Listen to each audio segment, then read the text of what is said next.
10 seconds remaining. 5 seconds remaining.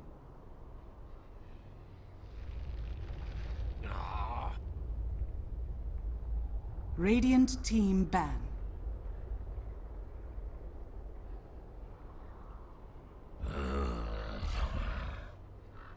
Dire team ban.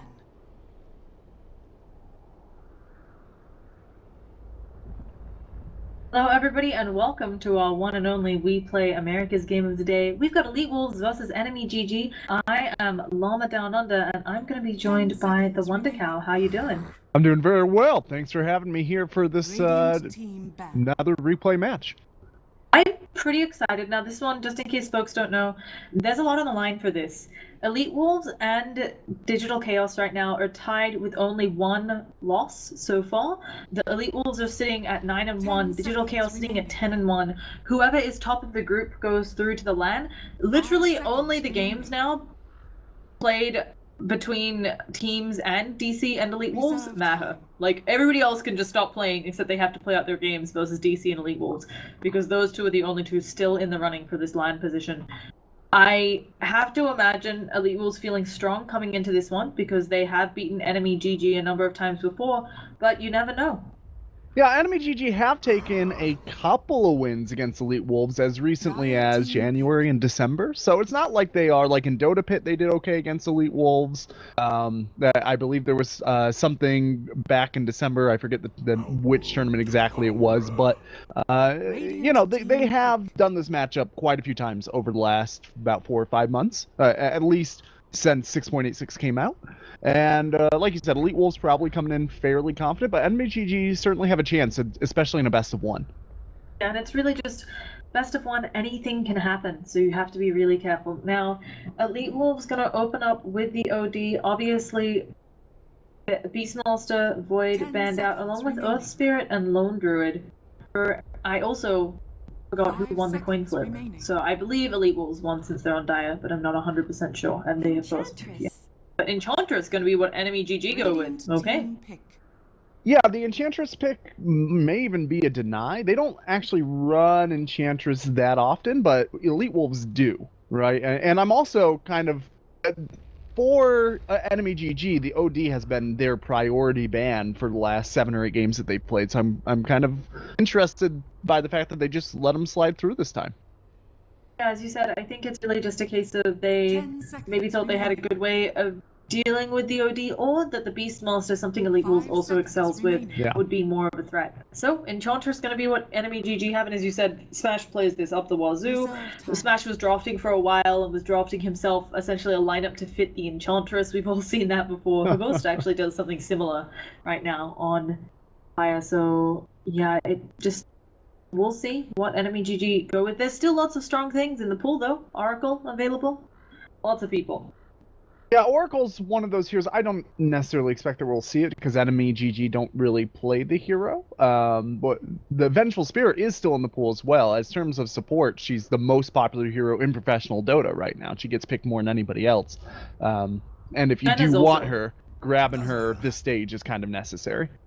Go with the Dazzle.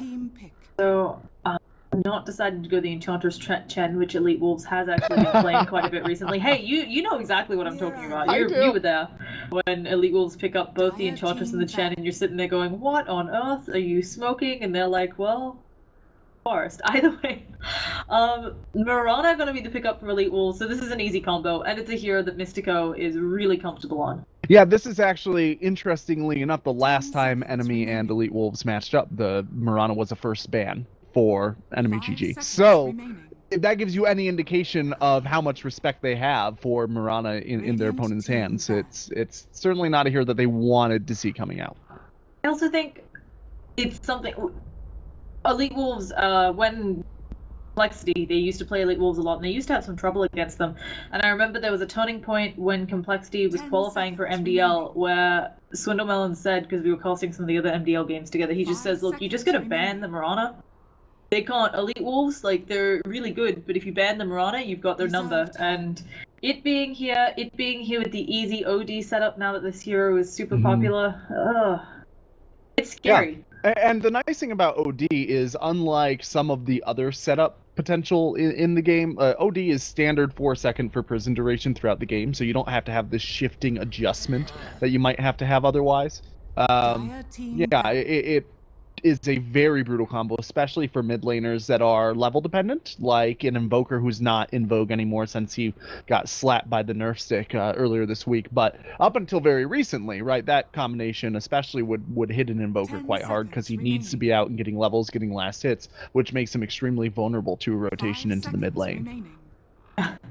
And we've got, okay, we've a ban out. Interesting one. This is just another, I think, pointed ban from EnemyGG. And then also the Death Prophet ban out.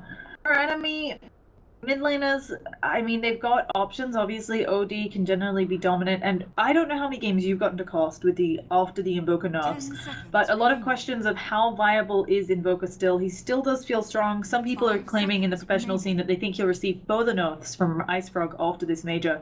But I Reserve wonder, he time. might be considered balanced, and he is someone who can generally, as the levels progress, hold his own against an OD. Yeah, so Invoker, I've, as you know, have done a lot of work analyzing how nerfs impact heroes and in statistical margins for success. What Invoker just took Radiant felt team much pick. more to me like a pub nerf than a pro nerf, intended to try and bring down some of the pub rate of Invoker. Invoker is a very difficult hero to balance between those two scenes because of the diversity the hero brings to the table in the professional scene. If he's at all viable, he's usually extremely viable. And similarly in the pub scene, because of the high skill cap for the hero at most 10 levels of seconds play, remaining. if he's not viable, he's extremely unviable. There's no 5 real middle seconds ground. remaining. So I think right now, probably the changes that we're seeing are more Dire geared team toward pick. trying to bring those two together and then bring down universal clicks, like bringing down some stat gain or something like that. We will, I think, probably see a very small continued reduction for the Invoker when 687 comes out, whenever that is. Yeah, and yeah, I have opinions. I think it'll be right after this major. Which, speaking of, only an hour and a half left. That starts, maybe less 10 now. I'm seconds excited. remaining. Either way, we've got this game to get through first, best of one, folks. Hopefully it'll tide you over till then. 5 Razor seconds gonna be remaining. EnemyGG's pickup. Now, I'm assuming this is actually safe lane. It could be the mid, but against an OD, it's... I don't know how much this Razor will get out of the mid lane. And Well, you do have a pretty good counter in the mid because you do have static link into Astral Imprisonment. So if you get the link off before Imprisonment goes, you continue to leech the damage, right? So that's kind of a deterrent to the excessive use of that Astral Imprisonment. But with the Mirana threat roaming, I do also kind of agree with you that Razor might find himself vulnerable in that phase. It really depends on the teamwork coming out of EWolves. yeah, it's also gonna depend a lot. I mean, this Dazzle pickup, it makes a lot of sense from the standpoint of you want the Dazzle to be able to TP in throughout a shallow grave, save whoever is being gone on by EWolves. But that might not be enough defense, right? Astral Imprisonment will give you enough time generally to get the Dazzle TP'd in there, but Mirana can be landing 5-second arrows off of that, and then OD has a lot of damage, and of course, Dazzle, you know, shallow grave also only 5 seconds, so... Yeah, Dazzle also not a particularly stellar roaming hero. OD, another one of these heroes that is extremely level and momentum dependent in the mid lane. You really want to get your OD off to a good start so that he can just thrash through the rest of the game. The Omni Knight, not surprising at all, coming out here. But for dealing with an OD, one of the more successful ways we've seen OD handled is by picking up an Earth Spirit and being very active with roaming on him so that he can't get that momentum and he kind of falls short when the mid game comes around. Dazzle's not a particularly good aggressive roamer. He can TP, like you mentioned, and throw out some heals or shallow grave, but in terms of getting kills, he doesn't have any hard CC, he's not particularly fast, he doesn't have of good range, so I think we need to see somebody who can rotate it on this OD early. Yeah, and we've got a really nice, interesting, fun pickup here. I really enjoy seeing the Omni Knight coming out. Now, I just also wanted to say, folks, I see that you're saying I'm a bit quiet. Hopefully it is volume, sound levels better. You're fine, Wonder Cow, it's me. I had rotated my mic around a bit, so hopefully it's fixed now. And yeah, hopefully we'll be good to go. Omni Knight. This is something that's really, really popular in the America scene. Run in the offlane generally. We've seen Smash do this before. Is a hero that can be good if he can get his levels, but you know, Juggernaut has some tools of maybe trying to push him out of lane. Although of course Repel will help against that spin. Yeah, the Juggernaut is going to give a lot of push alongside Enchantress and Razor as well. Razor really good at zoning out with AoE damage and using Eye of the Storm in order to achieve tower damage. Of course, you have the healing ward. Dazzle's not a bad pusher himself if he does have physical damage alongside his heals. And of course, Enchantress can get a creep army and go. So all those things put together, I think EnemyGG, their course of action here is just get on towers before OD and anybody else from EWolves can really get momentum, and then stall them out so that they just can't get ahead. There's some scary stuff here, though, of course, being that Omni Knight can just throw up that Guardian Angel and suddenly the Omni Slash isn't so worrisome. Razor is a lot of physical damage because Eye of the Storm is also physical. Guardian Angel doesn't really care, it's just all physical damage. And now a Witch Doctor setup.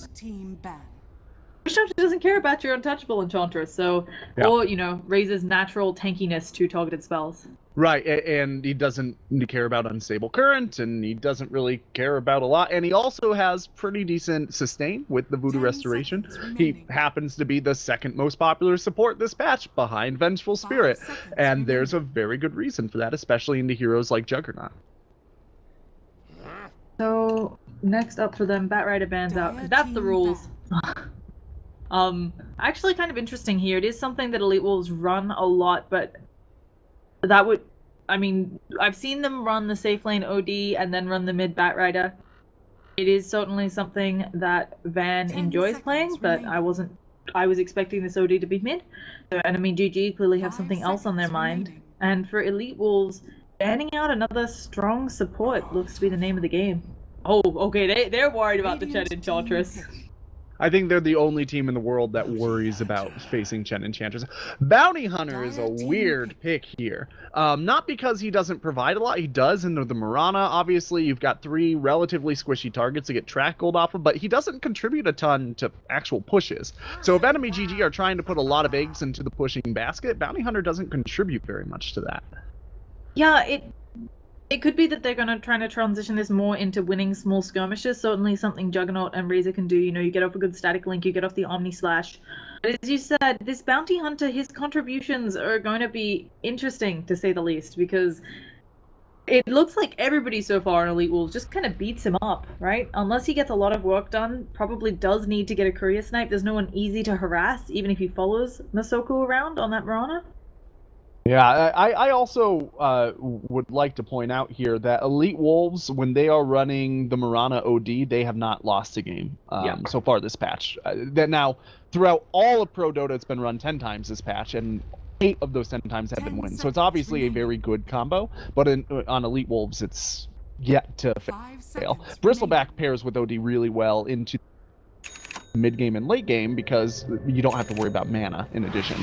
Bristleback has very spammable spells with Quill Spray and Mrs. Nasal Goo, and the Outworld Devourer's Essence Orb will just make him unstoppably sustained. Yeah, this is a really nice combo. We hadn't touched on it too much, waiting for kind of the Lost Heroes to go out, but actually, they're going to put Smash in the safe lane, really wanting to make sure he has a favorable matchup. And it's going to be Iwo on this farming Bristleback down to bottom, which is something, you know, he can Quill Spray through that spin, so the Juggernaut has to be careful. Yes, I'm interested to see how much time the Mirana spends down here and how much time she spends rotating into mid. Bristleback is a very strong hero, especially with the potential heals from Witch Doctor. The 2 of these heroes alone should be able to go about toe-and-toe into a tri-lane, but I wouldn't expect them to get more out of this lane than their opponents necessarily, unless they get regular rotations and lane time from the Mirana. Yeah, there's a lot of kill potential in all of EWolves lanes. EnemyGG have a lot of work cut out for this Bounty Hunter. Speaking of work cut out for him, Flying Zebra already trying to be super sneaky. He started with an Orb of Venom, so he's going to have good harass, but we'll see whether it'll pay off, because I really think a lot of it's going to hinge on whether Flying Zebra has a good game. There's going to be a static link coming out onto Van. They've got the slow, but oh, he's actually just going for the rune. He should be able to get it here. Manages to steal it. There is an Astral Imprisonment going out onto the Bounty Hunter. Arrow going to hit on Flying Zebra. And Frozen, he does have Shallow Grave, so he should be able to get Flying Zebra the save here, but the rest of them are coming in. Flying Zebra still not dead yet. They know that there's no leap on this Mirana. They're getting him very low. Masoku, now they have to edge into tower, and they're not going to go for it. 4 in mid casually, and that should be the end of this skirmish.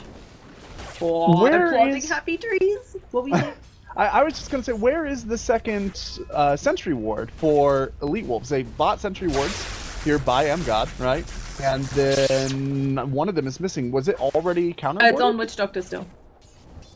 Where's the other one? Oh, it's down here.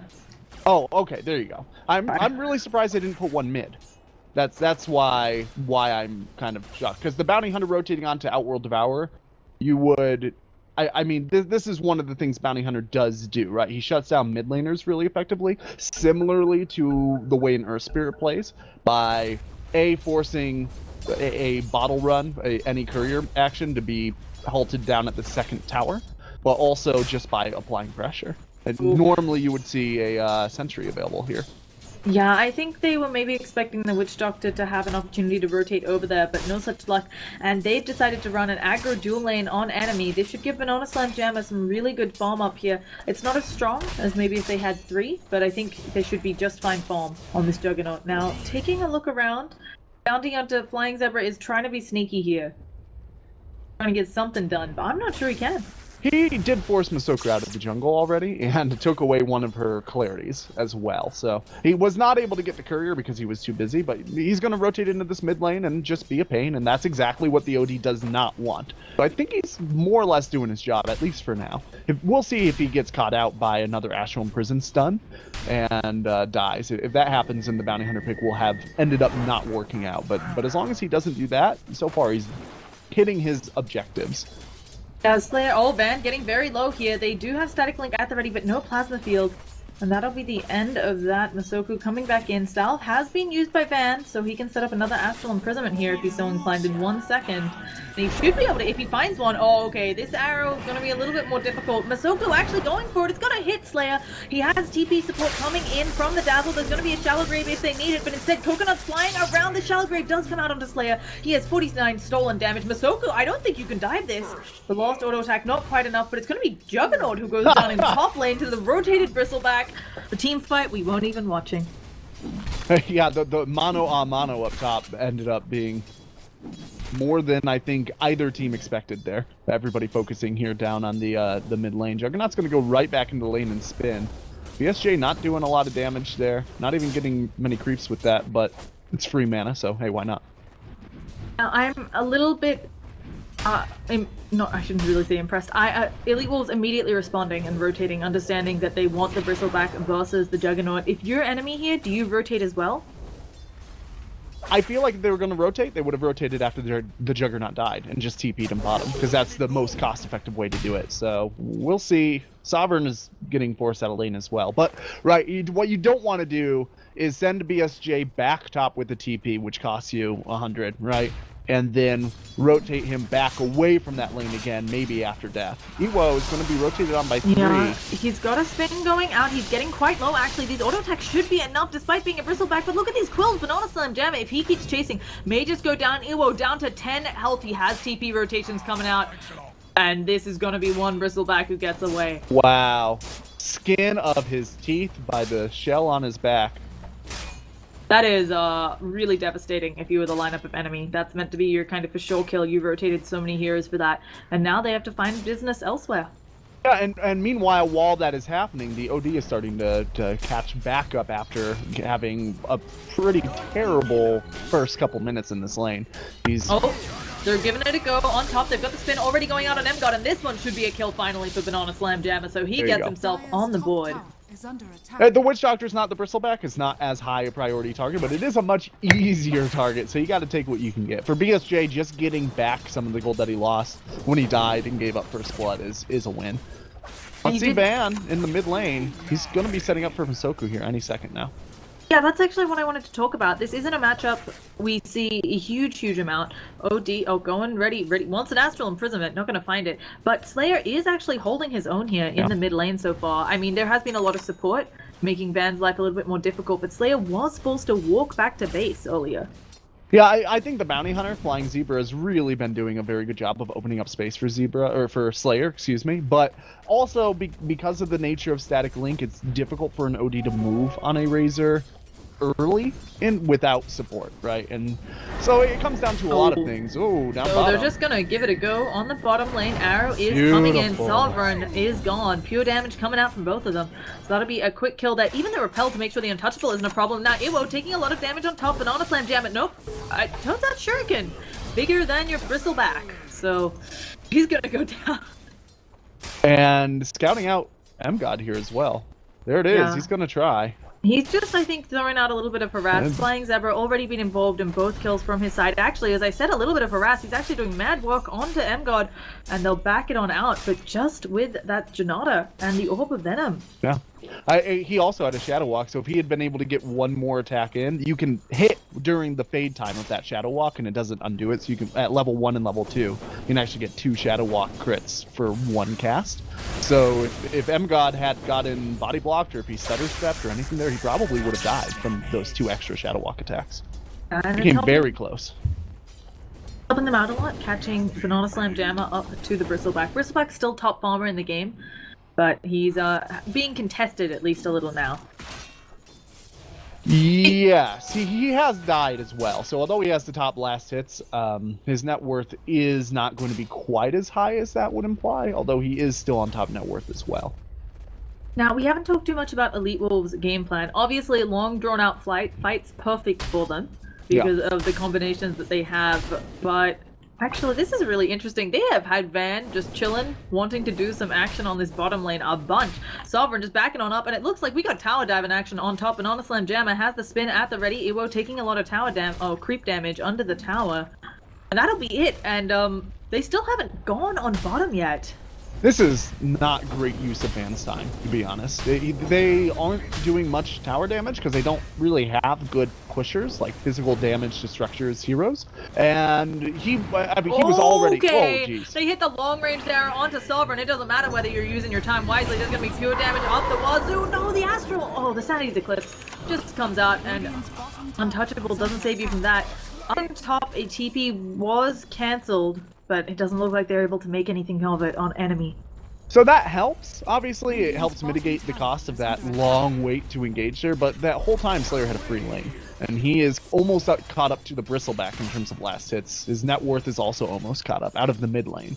So there is an opportunity cost in being down here in addition to the actual cost of his own time. Yeah, I think that there's a lot of... God, this slow push is actually, they're just going to get it. I don't know what to say here. This is really unusual. I mean, what we're both stumbling. Oh, okay, they caught out Flying Zebra with the dust there. There is going to be an arrow, manages to hit him on the other side of the tree. Now Flying Zebra with the heal bomb goes down. That's going to be the end of that. What I think both of us are a little bit posturing about saying is it's really unusual for a mid to just leave mid lane the way that Van did and give Slayer the free lane. Because yes, it's a Razor, but an early mech on that hero could destroy your future team fight. He's stolen 150, 160. He stops at 168 stolen damage, but he can't really chase the Bristleback there. Yeah, fortunately, the passive Bristleback on the Bristleback helping to offset quite a bit of that risk. Yeah, so I'm a little surprised, but getting the tower push, this is the most important tower of the game, and it makes it harder for the Enchantress to feel safe in that bottom jungle. They'll have to put up a lot of defensive wards. Enchantress, giving it a go onto Smash, does already use the Purification, so he's now taking quite a bit, but all of these impetus attacks take a lot of damage, will take a lot of mana, and now Smash, he is walking it away, has another Purification. They are still chasing. They've got him in their sights. Flying Zebra having trouble catching up. He has another Shuriken in 1 second, but he has to get in range, and they get it with the impetus last hit. Sovereign doing some good work there. Yeah, the repel doesn't help you when it pierces pure damage, right? So OD is going to come back to the mid lane and try to catch up a bit. They're actually probably going to try to get a kill on Frozen here. He's got the haste, so he can clear the distance pretty easy. Yeah. Oh, he sees the Razor and he thinks better of it. Okay, Masoko actually getting really low here, thinking about turning around to throw an arrow, but instead leaps away. This is a very strange game. I'm just calling it that. This game is weird. I am now Enemy are doing the exact same thing that just happened. They're kind of abandoning top lane. Not a bad move up against the Bristleback, but it does feel like one where they could rotate someone up or at least pull the creeps off the tower, but instead I think they'll take advantage of when that tower goes down as a safe lane to fall. Enemy cannot be giving up this many towers this fast. So into an opponent squad that really have no innate tower push, right? They're good wave push up to the tower fast, but in terms of knocking it down, each one of these towers has taken them like 30-35 seconds of just free time to bat away at it. This is Enemy are the team that drafted to push towers, and they are not doing that. They are being outclassed in every lane in that 1 degree. If they don't start to move forward soon, the OD is going to have enough tower gold to actually vault forward from that bad laning phase. Now they do have a lineup that can be used more in team fights for Enemy. It just does feel like EWolves have a better one. EWO going down bottom, trying to get some harass on. He already has a Vanguard up. Yeah. Flying Zebra's coming around though, and they have Enchantress on the other side. Pure Damage doesn't care too much about your tankiness. Let's see how Ewo taking a lot of damage. I think he's gonna fall. He may actually get the kill on Banana Slam. Jammer first, though one more Quill Spray. He'll get it. Tries to run back into Sovereign to reduce the amount of damage coming out from Impetus, but they do take it.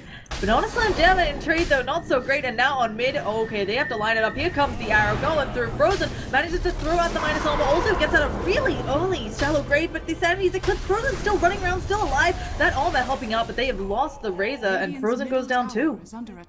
Yeah, so just the BSJ for Bristleback trade in the bottom, that's okay. It's not ideal because you want your carry to be getting some of that gold, but Enemy did get about 5 times as much gold across their team as the Bristleback did. But the fact that they had to invest so many heroes that they then lost the fight mid. Oh no. And He did not cancel his TP, and he's just gonna fall. I don't know why he was TPing in. I don't know why he was not TPing in on the tower exactly so that the arrow couldn't be predictive. Right? Because if you click the tower, physical tower, and TP in, it will put you in at a random location with your base touching the tower, which is 100% what you do against a Mirana. I don't know Flying what was Zephyr going going down, arrow purification, he'll be dead. It looks like Enemy making a couple mistakes, and now they're a little bit on tilt and uncomfortable. Yeah, and they just need to... This is the slow descent into madness we're watching from Enemy. I think they just need to back it on up, figure out what do they want. Do they want their Juggernaut to farm? Do they want him to go for that Battle Fury or Sand and Yasha? But instead, they've given away 4k gold, 1000 experience, and now EWolves posturing for Roche. Yeah, there's a Mechanism and Arcane Boots on Smash on the Omni Knight. The Razor, who had such a good mid-game, still doesn't even have a core item up. He got an Aquila and Bracer to give him a good laning phase potential. Presumably that will end up being turned into drums for the push, but it's coming out way slower than you would want, especially considering how long he had a free lane. This Enemy have just not been collapsing into action the way that I think their draft implies they would. On the upside, they got a very early level 6 on the Bounty Hunter. He did make some good space. And if they can find some pickoffs, it's going to be hard to fight into this Bristleback, but maybe they can get an engagement without the Bristleback. They get mad work done. They do have, right, the negative armor that comes out of the weave, and they have some tools to deal with the Bristleback. Bristleback doesn't deal particularly well with Static Link because he wants to be around the fight, right? He doesn't want to be forced out of the fight, but even so, with this much of an advantage, there's the track on Ewo. Moonlight Shadow is up, though. Looks like this fight is going to break down. Well, as you say, it breaks down. It looks like Smash ready to wrap around. He is running into them, and suddenly EWolves, they do have 5. Smash probably going to open with a Purification. No, he just goes for the auto attack. Where's the arrow from Masoku? Banana Slam Jammer beginning with the spin. Purification does come out from Smash.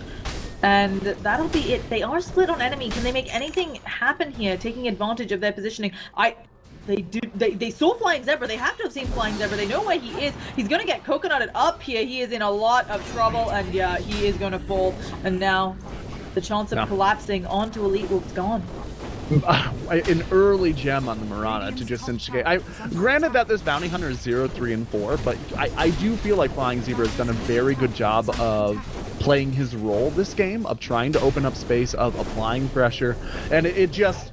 if they cut off that entire arm of the strategy with the bounty hunter trying to go out in open space and create track gold by playing into a gem, that just, it's going to be a lot more painful, I think, than on the surface it seems like it should, because bounty hunter doesn't look from the stats like he's been super integral to the successes from enemy, but in reality he has. I mean, he's assisted every kill.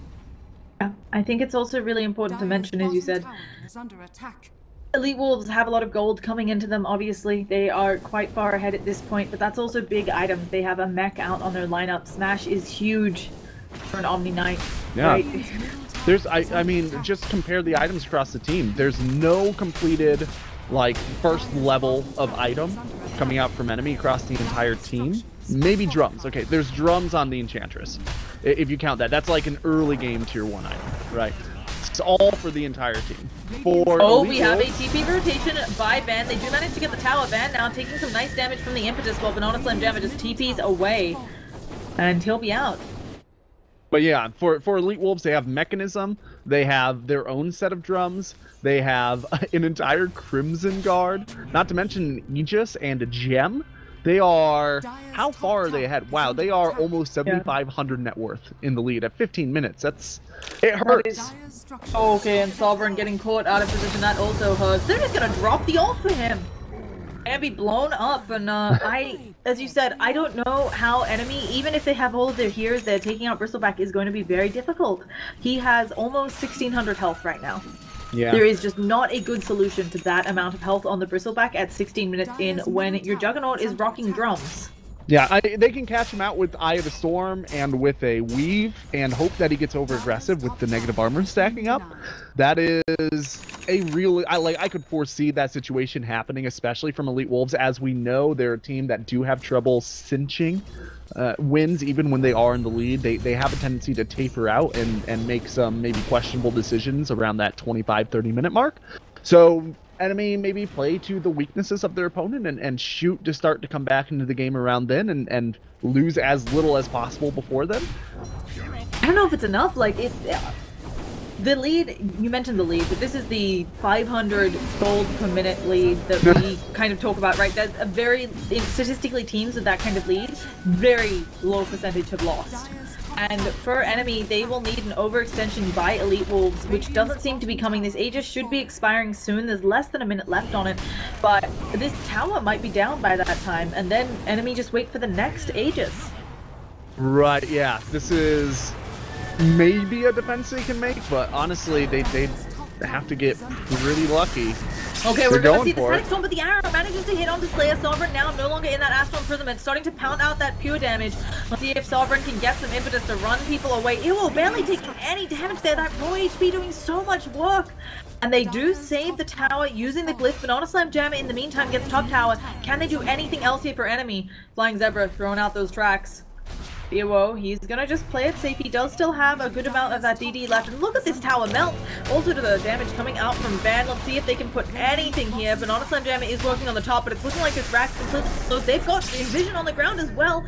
Impetus again flying out an arrow. It's not gonna hit this time. Slayer has to try to do something here. He does not have static links for another 20 seconds. They haven't done good damage onto the racks though. And now it's looking like Banana Slam Jammer. He is still poking away at it. The Invis is popped. The Moonlight Shadow's not out yet, but oh gosh, Slayer, he's taking a lot of pure damage coming out here. He has Eye of the Storm active. They've gotten the top tower by Banana Slam Jammer. He's TP'd home and now ready with the Omni Slash. They managed to dust up Masoku and track him, but Iwo coming back in now. Again, getting ready to have a Sanj at the making. They need to clear up these cleats so Banana Slam Jammer can get something done. He has level 2 ult, will be the first Omni Slash of the game if they can just get it off. But Iwo standing in the middle of the Banana Slam Jammer now spinning, trying to get rid of some of these creeps, but Iwo just standing there and taking it in the death ward from Mystico. Very questionable. Iwo is low. This is the chance. Banana Slam Jammer, you gotta get off that Omni Slash, but he can't gap close, even with the drums. And they're gonna be out on EWolves. That was about as... Oh my gosh. Banana Slam Jammer almost got the range tracks in top. Very nice. Van denies it! Alright, at least another okay, I'm sorry. You were saying one to Cal, sorry. I've got a little excited. No, this is, it looks like they're about to re-engage, so I'm hesitant to go into a lengthy point here. Flying Zebra, thinking about it. He's hovering. whole team is hovering here. Okay, they popped the drums, they're going for it, but Banana Slam Jammy, he does have the Omni Slice at the ready, but he uses the spin. Masoku still not dead yet. Can they find someone here? There it is, the Omni Slice they needed, but immediately the Crimson God doing so much work. Will they even get this Mirana? Yes, they finally bring somebody down, and that's the gem. That's a big kill for them as well with the Tractor's TP out from Mystico. Gonna make him out, but that is a huge win for Enemy. Yeah. Poof. So even before that fight and that exchange where the gold lead started to swing back, you had mentioned this is the point where we start to see a very low percentage win. And you're right, at about that level of economic lead at this stage in the game, you're looking at about a 90% win rate for the team in EWolves' position. That's across all team compositions. But when you look at experience, the fact that they've been grouped up to get that gold lead, and it does come from towers and not as much from kills and CS, it tells a different story. You're looking at actually in the 60s for the percentage of win rate for Elite Wolves. So there are two tales here. One of them being Elite Wolves getting high momentum, but momentum coming at the cost of experience lead that they can't necessarily catch up later. And this is, I think, a big part of the EWolves overall playbook that ends up costing them so many games in the late portions. They fall behind in experience, and then they taper off. They can't take fights, like they just had trouble taking a fight in bottom. Yeah, just not making not getting the objectives fast enough, as you said. And Banana Slam Jammer, yes, it was a ranged Rex. Sure, it was denied by Van. That is still a huge bounty for all of Enemy, especially for their position in the game. Yeah. So they just got a lot more space, and if they can buy themselves time, I don't think, you know, Jug is a good hero. He will be able to dish out more damage as this game goes forwards, as is Enchantress and Eraser. Yeah, and the other thing to keep in mind with that range barracks is not all about the bounty and the control that gives you, but just the fact that when creeps come up onto this high ground for the rest of the game, they will guaranteedly target the melee barracks. A big part of actually getting that melee barracks down sometimes is getting your damn creeps to focus on it instead of focusing on the range barracks. So now, anytime creeps push up into that base, they are going to be guaranteedly focusing on that melee barracks, applying more pressure. If they have the range barracks up there, it would be easier for Elite Wolves to sort of manipulate the game into a situation where they have a co-push and they don't have to worry as much about that lane. Now, for Elite Wolves, they're going to add a little bit of pressure back down, maybe wanting to get a ranged Rax of their own. The Roche is also a very short respawn timer, so they're going in. Tracks are flying around. Impetus from Sovereign. The worst part about this, he's got the Dragon Laws, but it still takes so much for him to throw it. And another DD on Ewo, just casually getting all of these for the push. Healed all the way back up with the Purification. Now we're going to see a static blink, but Slayer already taking so much damage from the pure damage of Van, and Sovereign caught out, being blown up. Can he get away? Shallow Grave immediately comes out. Astral Imprisonment used on just one. But they've got that range back. Banana Slam Jammer is in their base, though. I do not know how that's going down. There's going to be a TP rotation in. He only got a little bit of damage on it, but it has forced the rotation out. It's going to be the Bristleback who TP's back for it. Tracks flying out in this bottom lane. Banana Slam Jammer is back. Can he get up an Omni Slash? Slayer, though, in a lot of trouble in the Death Ward. Oh. He's going to... Oh, no. He's wow. in the high ground. I can't see him, so their bounces are not there. Smash going to be taking a lot of damage. Banana Slam Jammer looking for... He goes for the spin, actually, really wanting to make sure he's not Astral Imprisoned or anything. It's going to be the Smash that they Astral Imprisoned, but now he gets up a Heal Bomb. Another Shallow Grave coming out of Frozen. Smash throws out that GA so that he no longer can take physical damage, but pure damage doesn't care about that. They get the Mirana. Can they find Van here? Ewo, it's been so long that he's coming back around. And goodness gracious, will they find anything here? Ewo is incredibly tanky. We've been over this. This guy's sitting at almost 2k health. Slayer taking a lot of damage here. He manages to not die, but does finally go down there. And now Van taking damage himself. The pure damage. One more hit. They managed to bring down the big bolts. Ewo, he is isolated. He is gonna go down, and it's looking like Flying Zebra not gonna go with him. And Wondercow, please analyze that fight because I desperately need a drink.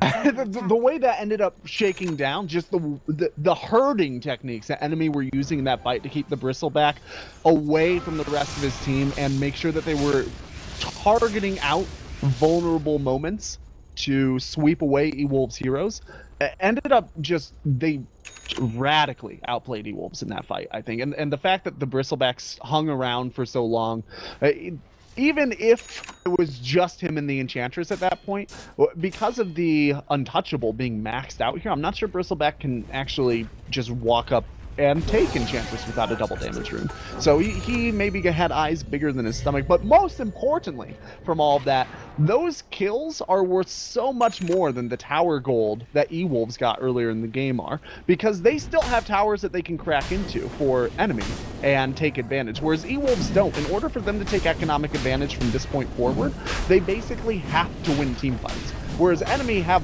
lots of avenues that they can use in order to try and make sure that they're gaining an economic rise.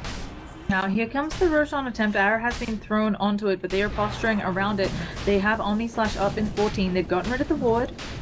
We'll see whether enemy can get anything done here. As you said, Flying Zebra doing good work with those tracks. He's throwing them out again now. The Rosh is already below half health. They popped the Mirana ult. Slayer actually standing right in the middle there. Isn't quite sure of it, Van. They're going to manage to track him up as well. And this Roshan is going in favor of EWolves. They picked it up onto the OD. Now here comes the fight. Banana Slam Jam are working on the sidelines, trying to make sure MGod doesn't get anything off. And they get that pick.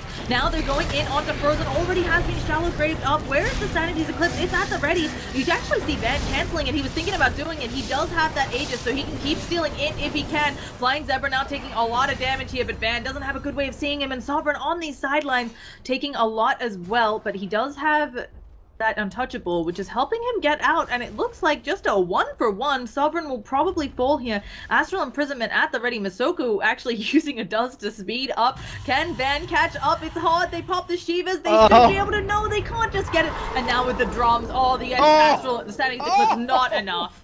We're going to be seeing Sovereign get on out. That was so hard. Yeah, that was chasing with your drums. You the Enchantress had drums, and then there was Van being tracked up, was buffing her speed, and then they throw out the Shivas, and it's just not enough. The smoke for 1/100th of a second of speed boost. Like that's how bad they wanted it. They were willing to throw smoke at it. Yeah, that fight, every time you exchange even like that for enemy is great. They have A, they're getting more gold because of the track. B, they're getting more gold because they're down on towers. Every time you kill a hero for a team that is ahead on towers, for every tier 1 that they're ahead, you're gaining like 1% of tower gold. And for every tier 2, it's closer to 3%. So for all of these kills, they're getting close to like a quarter of an extra tower gold stolen away from EWolves coffers. Now they have the static link coming out from Slayer. He's getting a good amount of stolen damage here, sitting at 91. And with 2 heroes tracked up, they probably want to take this tower first before they do anything. We haven't touched on it too much, but obviously EWolves, they had a big lead. It's almost gone now. For late game, obviously there's an OD in this game and a GA, so it does feel like EWolves maybe have it, but against an Enchantress and a Razor? Yeah, it's so much about how badly do EWolves want to push and give their opponents a ground advantage, right? So for a lot of these fights, they're just losing while they are ahead. The EWolves are losing from the lead because they are giving their opponents the benefit of advantage on initiation and on placement. I think that as long as EWolves continue to play the way that they're playing, enemy come out with a late game advantage, regardless of the heroes that are in play. But you know, EWolves could turn it on any second, and then it could be anybody's game. I mean, Witch Doctor, once he gets up in Ags, that's going to be enormous against enemies draft. Like, the Enchantress specifically will have a tremendous amount of difficulty with that. She is not a high armor hero, and she usually relies on Untouchable to stay alive. Yeah, it's okay. Slayer, speaking of staying alive, in a lot of trouble. There is a shallow grave at the ready from Frozen. Slayer, does manage to dodge the arrow. Now just going for the TP out, knowing they don't have much. They even shallow grave just in case.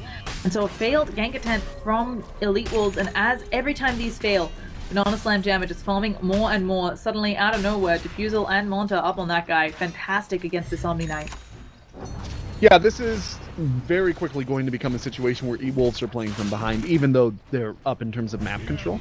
And they need to be able to utilize that. Honestly, choking out enemy instead of playing into enemies' track pockets, so to speak, and lining their pockets with that track gold. Just refusing to let them farm anywhere outside of their base may be a better course of action to buy some time for the next Roche and to make sure that their OD is catching up on levels, because right now OD's level 14, Juggernaut's level 16, partially because of all the grouping they've done. As I had mentioned before, OD's a very level dependent hero. Oh my goodness, Van jumping in super deep, trying to blow up Frozen before anything can happen. There's a shallow grave now. Van taking a lot of damage here, but instead it's going to be Razor that falls. And they also managed to pick off the Dazzle. There is going to be Mirana, Moonlit Shadows covering them. Banana Slam Jam is trying to get top tower. They throw out a dust of Flying Zebra. He is in a lot of trouble. He's throwing out shurikens, trying to make sure that nobody is a real pain, but they've already sent home Ewo, and now Van, ready inside of their base, has that Aegis being a real pain. There's not going to be the stun onto Sovereign, but they have got the racks, and Banana Slam Jam are unable to make more happen, so suddenly the pressure up in favor of EWolves, and they want this win.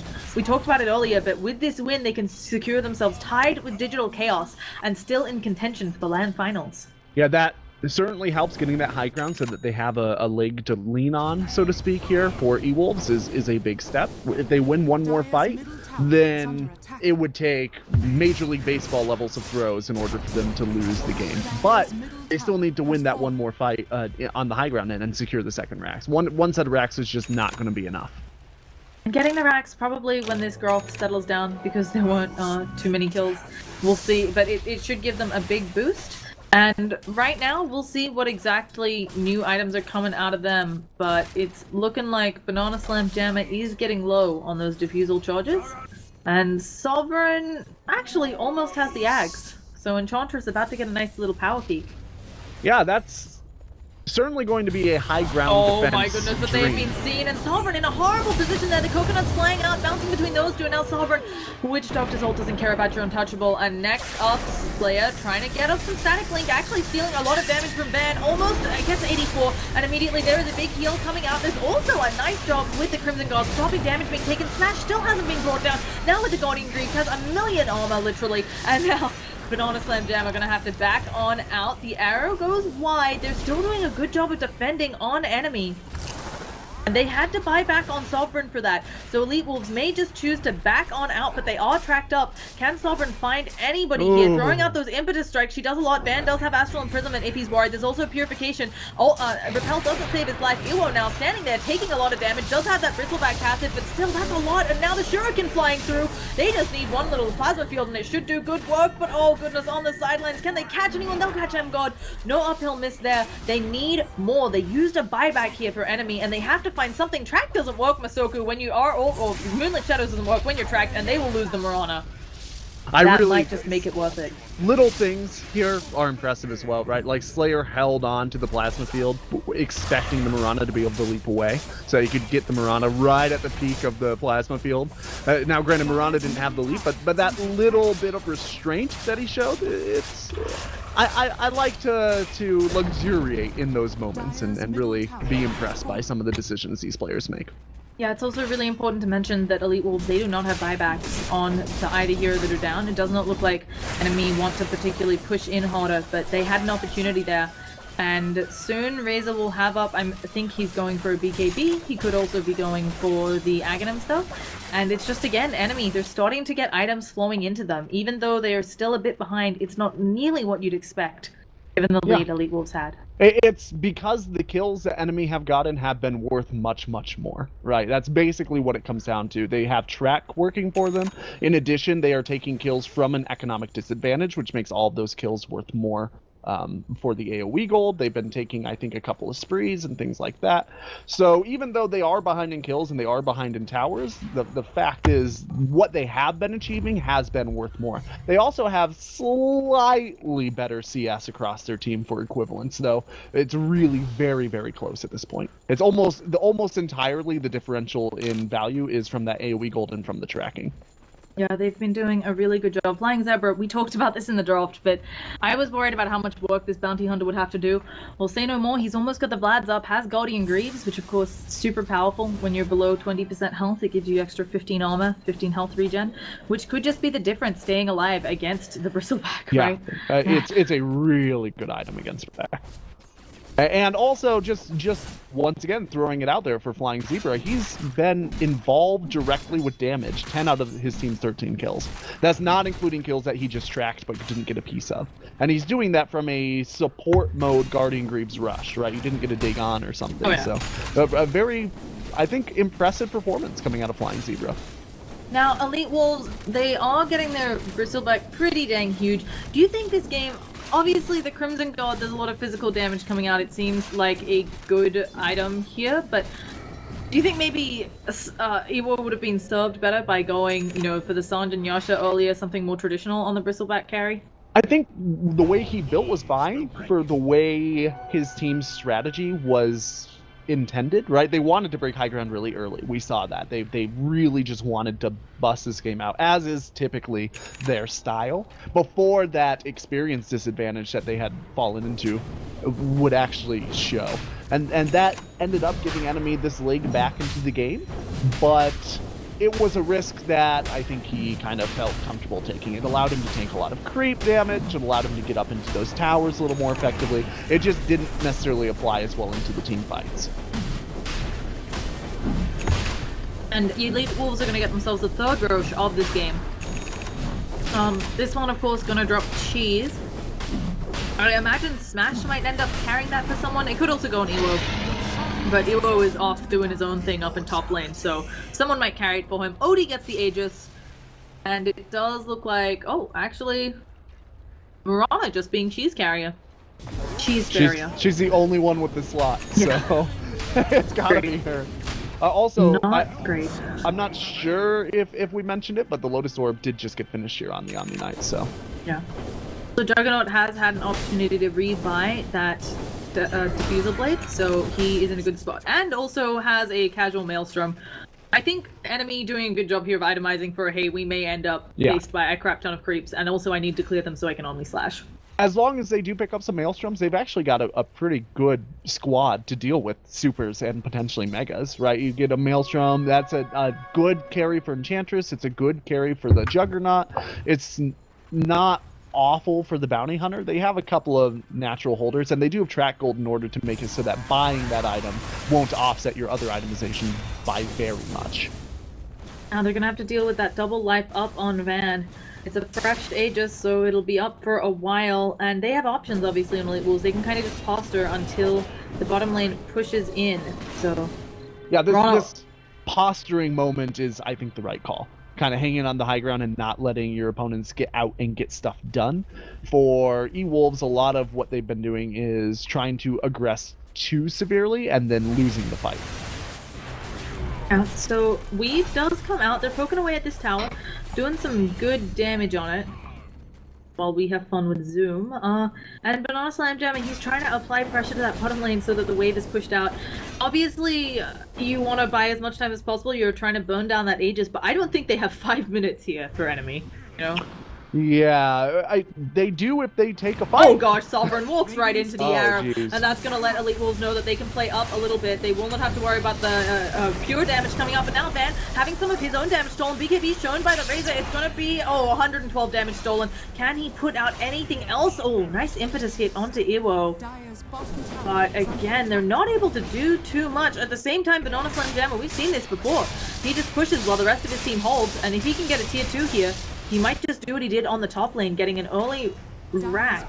He's running out of time. Now that the BKB is used on the Razor, this is going to be a charge. Yeah, Ewo coming in pretty deep. He does have the cheese on him, so he is just zoning all of them. He's doing a good job of that, and now they're coming back and pounding away at the tower. They've already gotten the tower down. Playing Zebra trying to throw out tracks where he can, but what's that little Bounty Hunter do here? He is getting hit hard too by Van, taking almost an eighth of his health. Now they're starting to turn it around. These impetus shots doing mad work, but the range track's already going down. Ewo eats the cheese at the last second there, and now with Achievers flying out from Zan, they're going to pick off Enchantress. No buyback since she used it in the last fight. Slayer does get saved by the shallow grave, but there's just not much they can do there. And even though Banana Slam Jammer got a tower, I'm not sure there's follow-up. He actually goes and he's spinning around, but he is falling heavily to all of that physical damage, and he can't Omni Slash there. There are too many creeps around, so now they have to work to defend their mid tower. No Enchantress, no help. Banana Slam Jammer still needs to Omni Slash, but there are so many creeps. Somebody has to clear these for him, and it's not going to be Slayer because it's looking like Razor. Shallow Grave up again, in a lot of trouble. Frozen's going to go down to the smacks from Van, who is 70 stolen in up here. Banana Slam Jammer tries to spin away, still hasn't used that Omni Slash. He manages to get Guardian creeped up, saving his life for now. He still needs to find an Omni Slash target, but he just can't. At the very least, the tower isn't down yet, and Van no longer has a BKB, although repels aplenty are coming out. Flying Zebra stunned up up there. Very low. Does stuff by Masoku as well, but finally Banana Slam Jam. No, he's stunned up. He needs to use that Omni Slice. He finally gets it off. He's getting a lot of hits on the Mirana, but she leaps away. And Banana Slam Jam just has to spin away. Gem on the deck. No buybacks on the lineup for Enemy. Banana Slam Jam doesn't have one either. And that might just be it. That is for sure it, yeah. It was a nice attempt from Enemy. They just did not quite window in the way that they needed to, and giving up that third row sealed the deal.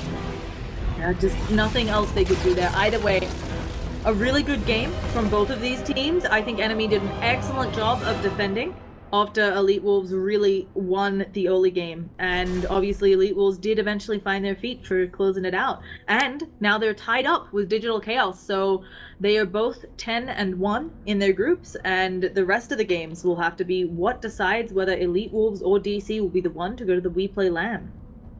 Yeah, this